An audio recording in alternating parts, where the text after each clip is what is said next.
is aware.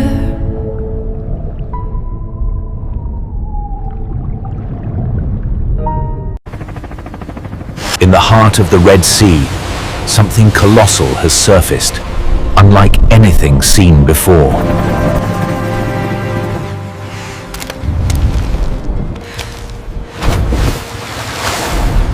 I've never seen barnacles this thick, but they're like living armor.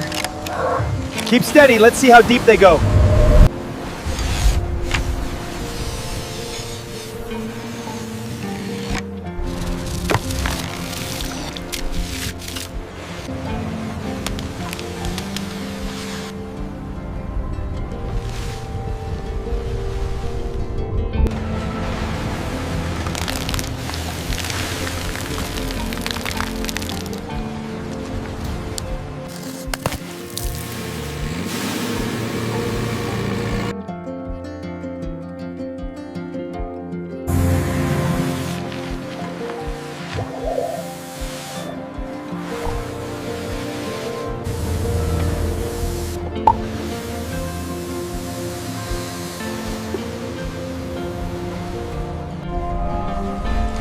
After a long, careful rescue, Oralis is free once more, healed, majestic.